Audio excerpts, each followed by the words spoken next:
piece actually is 6'9" tall when it's complete. And this is the very first gather of molten glass out of the furnace. My assistant Matt is in the frame now. We're discussing what's going to happen next.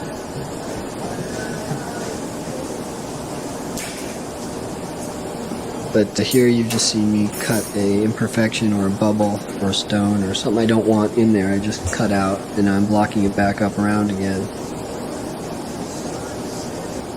The glass is obviously very hot, but you said the blocks are made out of wood. So why doesn't the glass burn the blocks?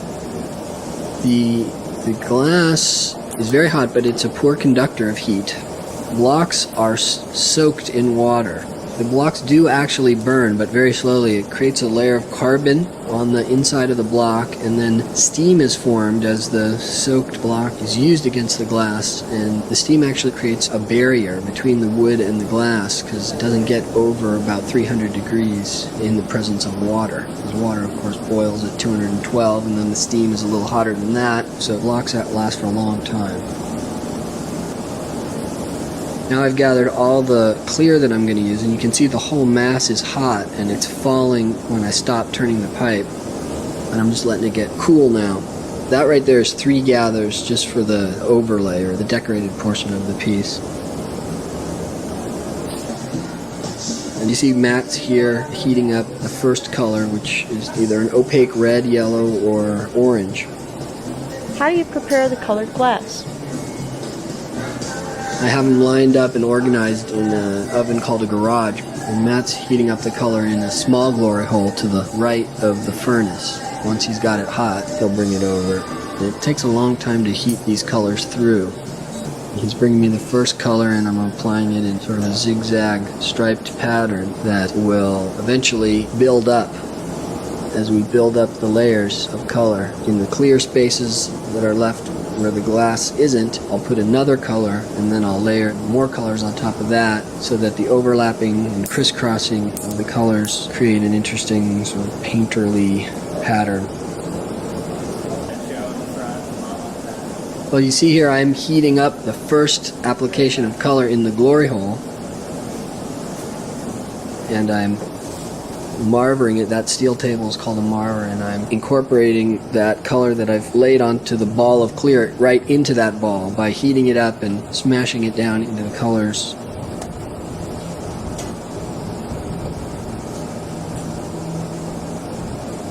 And there you see that I've now reheated it again, and it's completely incorporated smoothly into that ball. How do you know how big of a clear ball to start with? We needed a large enough amount of clear to have room for all the color that I'm putting on. I'm putting on quite a bit of color, and so if the ball was small, there wouldn't be room to make all the overlaps that I want. Do the colors blend together like wet paint, or do they stay separate?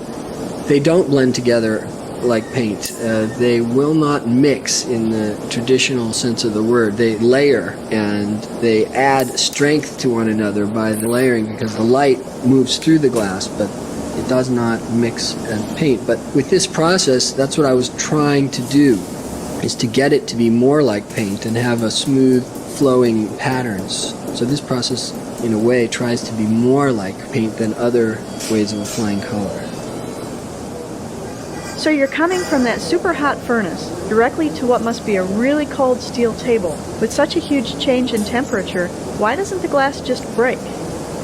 That's a good question. The answer is that the glass is very hot, and as I said, it's a poor conductor of heat. So it doesn't like to give up its heat, and it doesn't cool off enough for it to break. But if I left it on the table for long enough, it would actually explode from cooling too fast. Does it matter how many colors you put on, or is it just whatever strikes you while you're doing it? Well, of course it matters how much color and how many and which colors I put on, because every color that I add to the mix makes it a little different. The more color I add, the more intense the pigmentation is. And so if I put too much on, it'll be too dark. If I put too little on, it'll be too light, or it'll be transparent in a way that I don't want it to be. So the process has been working on for many years now to get just what I want, and even though each one is a new experiment, I have a pretty good idea of how this is going to look because I've done them so many times. What tools are you using? What you see here in the shot is shears or scissors and a pipe that I'm turning and the punty that Matt brought the color on. Punty is solid, there's no hole through the center of it, and a pipe is, as you can imagine, hollow, and so you can blow through the end of it. In this case, I'm not going to actually be blowing through this pipe because it's a 3/4 inch diameter. It's too small for the final piece. So this is just the first half of this process, about an hour of decorating, and then this ball will be an overlay onto a larger pipe that will then gather up all the glass and blow the large piece on. You can see how hot the glass is here, and that brings it over real hot, and I allow it to flow onto the surface. And I get it down a little bit. You can see it's hot, but it won't incorporate all the way into the ball, so then I have to reheat the ball until the color that I just put on and the ball itself meld. The glory hole is about 2200 degrees. I don't have an exact temperature on it, but it's about 21 to 2200 degrees. I'm cooling it here with the compressed air because the next color is coming soon, and I need the ball to get cold so that when Matt brings me the next color and I then reheat it in the glory hole, the main mass of the ball won't get too hot and melt off the stick. But it seems like I'm starting another piece, but Matt has the decorated overlay that we were working on before, and I've prepared it, and he's keeping it on hold and keeping it hot. And there you can see I've just forced air into that and blown a bubble into that, and I'm making sure it's just right and round. Now I let it get cold, or Matt grabs it, and I'm going to neck in this big hot overlay that we worked on before, that Matt was heating while I was doing the other part, so that we can, as the name says, overlay it onto this bubble. And that will conclude the decorative portion of the piece and start the blowing aspect, or the shaping of the main form that we're going to make, which is my Birds of Paradise form. Here you can see Matt bringing me the overlay, which is the decorated ball that we were working on, and you can see I'm adding it on top of the bubble that I just blew, and it's very hot and very heavy.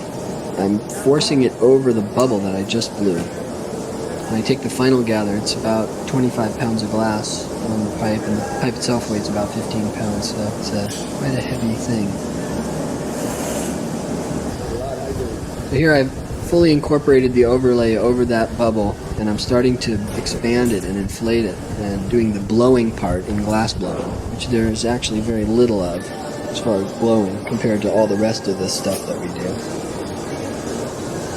Here I've heated it up, and now Matt is blowing into the pipe, and I'm expanding it into one of the blocks that we used earlier so that I get a nice perfectly round bubble. And I've just pointed at the back end of the piece, and Matt has brought me a gather from the furnace, and I'm adding it to the pipe end so that I have enough mass back there for later. You can see here's another gather, 2 gathers that Matt has brought me into the back of the pipe.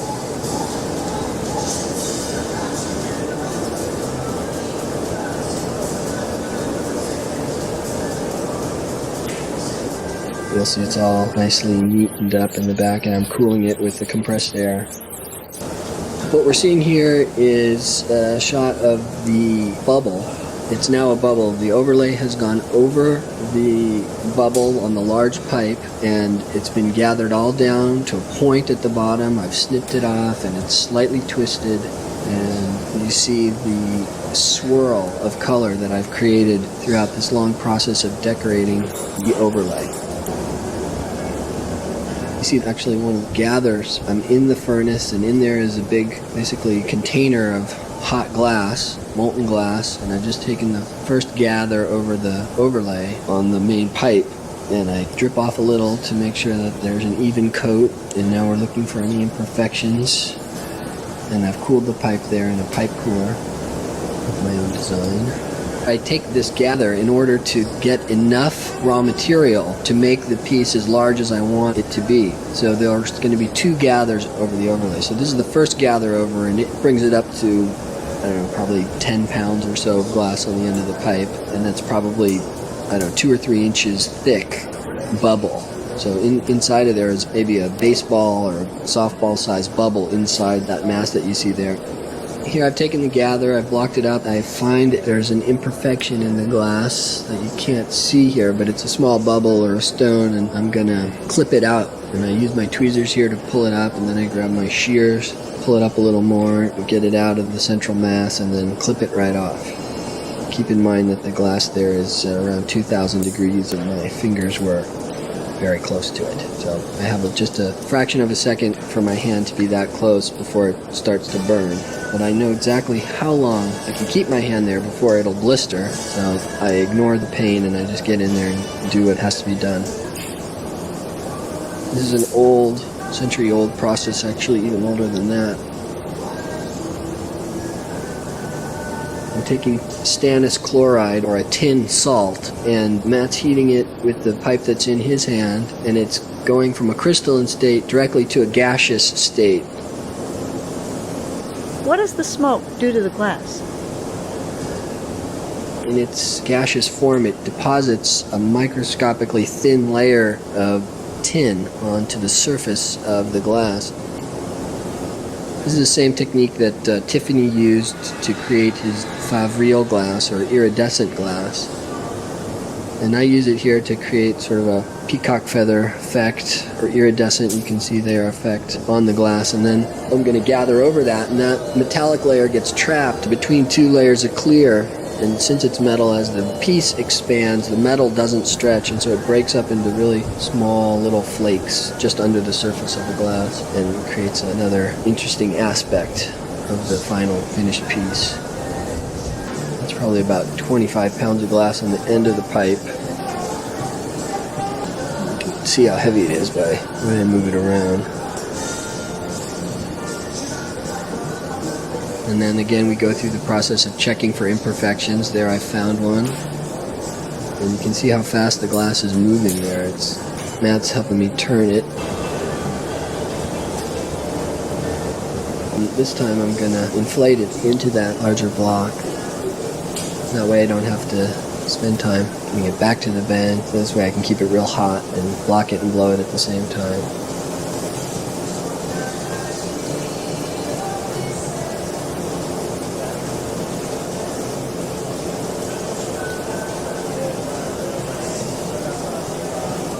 Bringing it over to the marver to start to shape it. You can see it's really hot and moving. It's stretching, and you see I stopped it there for a second, and it really started to stretch off the pipe. And here I hand it off to Matt and to take a look at the bottom, make sure all the glass is where I want it. We've attached a blow tube onto the back of the pipe so that Matt can help me turn the pipe and blow the piece up at the same time. This piece is so large that we have to do most of the inflation and blowing out in the first original gather heat of the piece. And that means the heat that comes from within, from the gather, from the hot glass that I've gathered out of the furnace. If I don't get it all blown up pretty quick after that, the pipe end of the piece will never be hot enough, and the bottom part will blow out and it'll be too thin, and this is probably getting more technical than we need. And we're shaping and blowing the piece at the same time here. And now I'm putting a neck into the back, and that eventually will be where the piece parts from the pipe. And so I'm setting that up now. Everything has to be planned way in advance. You can't go back in glass blowing. You can see the scale of the piece here. So even though the piece was still pretty hot and moving, I had to get it back to the glory hole and get more heat back into it so that I can continue the process of expanding and stretching it. Can never let it get cold during this part. Really moving here. And give it a little swing and it just really expanded out. And taking a little break, watching where it's moving, and then I'll take it over to V-shaped tool made of plywood and lined with newspaper, wet newspaper, and it allows me to shape it and blow it kind of like an open mold. And here I'm getting it hot, and I'm going to stretch it. And this is very critical. If I get it too hot, it'll stretch all the way to the floor and the piece will be ruined. If I don't get it hot enough, I won't get the shape that I want. But there, just in that slight swinging motion, you can see it's getting longer and longer. And I'm heating the shoulder with a torch so that when I go back and reheat it, I can get it flattened the way I want. And during this process, I'm looking for the most interesting aspects of the decoration or the color, and it's at those spots where I will flatten the form. And what I'm looking for here is to really capture the most beautiful part of the painting, if you will, the way I've decorated the piece.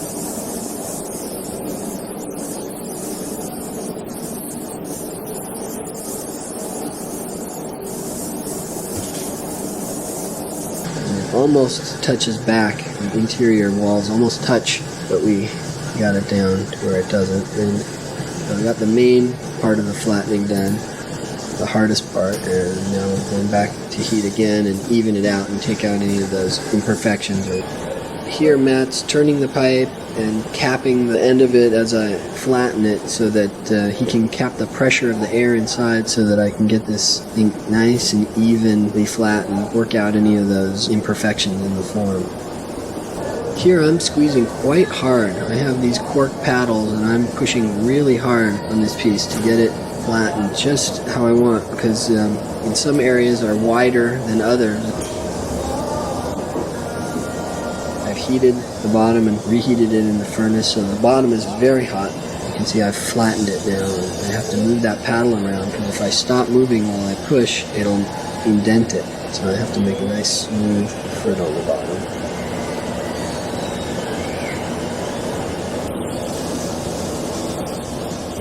Creating a parting line or an indentation at the upper neck just below the head of the pipe so that when we put the punty on the bottom of the piece, I can crack the pipe off the top part.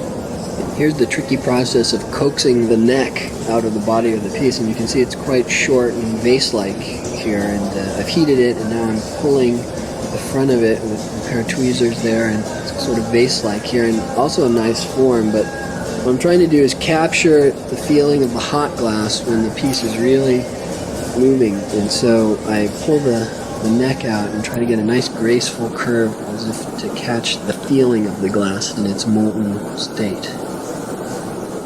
Here I'm using two torches again, one on the bottom to keep the bottom warm and one on the top to get that neck hot relative to the body of the piece.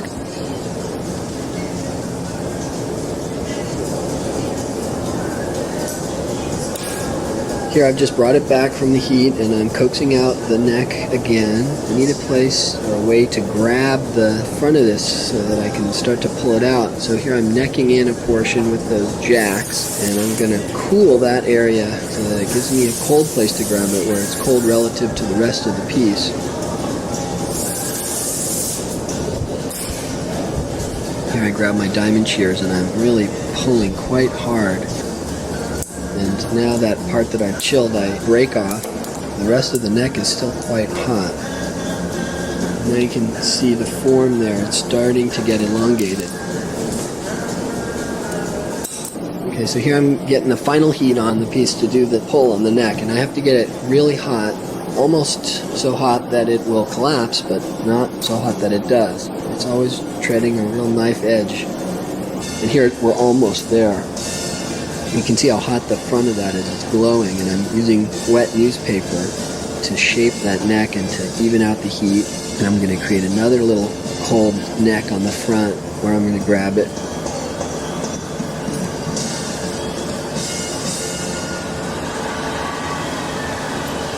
And you can see how hot it was. It just collapsed right down into a little flower on the end there. And I'm using that compressed air gun to chill that spot so that later when I heat it, I have a cool place to grab, relatively cold place to grab.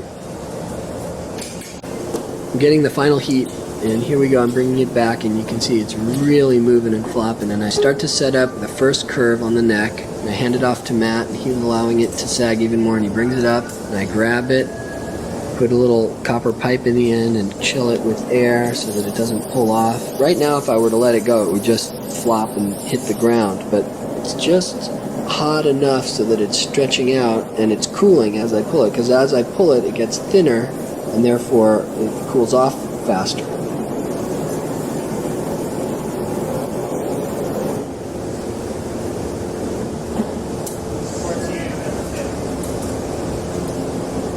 Got that curve, and now it's just cold enough so that it'll break. You can see that right here, I'm going to tap it and that sagging part will break, but you can see when I let it go, it's still sagged, and Matt turned it and caught that sag and brought it back to where I want it. And here I'm heating that end that I just broke off so that it's finished everywhere. There's no broken areas. This whole piece can be won or lost right in this move. If it's too hot, it'll pull out too thin. If it's too cold, it won't pull out. If I don't stretch it properly, I won't get a graceful curve on it. Now the trick is to get it off the punty and into the oven without breaking it, and get it in cold enough so that it won't sag, but hot enough so that it won't crack. And I've definitely discovered both ends of that spectrum.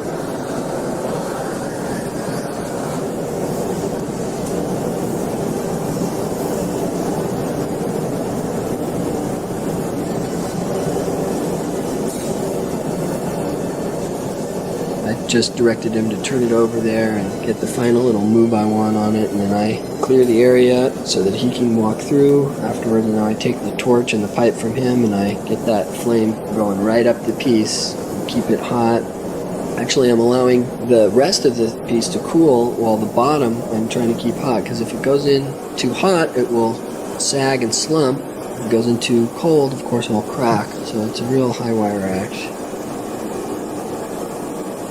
Matt's gotten a hood on and some Kevlar gloves, and he's heated them up in front of the glory hole so that when he touches the piece, he doesn't heat shock them, so that he can pick this 1,000-degree plus sculpture up in his hands and put it into the custom-built oven that is just barely bigger than the piece, 6'9", and we're laying it on a bed of chalk there. Keep the oven at around 900 degrees. That allows it to stabilize and evenly cool the piece without letting it sag or get slumped.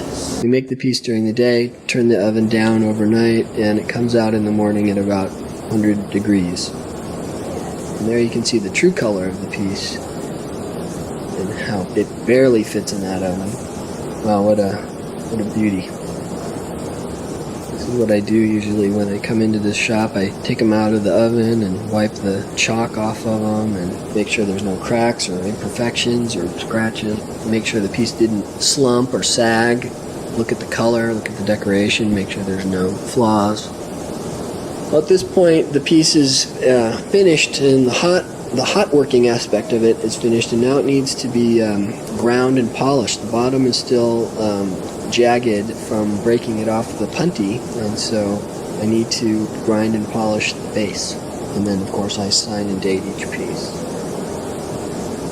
Even though it looks like a seamless thing, we did this over 2 days, and I made 2 fairly identical pieces, and they became, the final sculpture was the pair of them. I make these as a pair, and this is the first one that I made, and then later on this same day we'll make the second one. Later you'll see the final sculpture pair.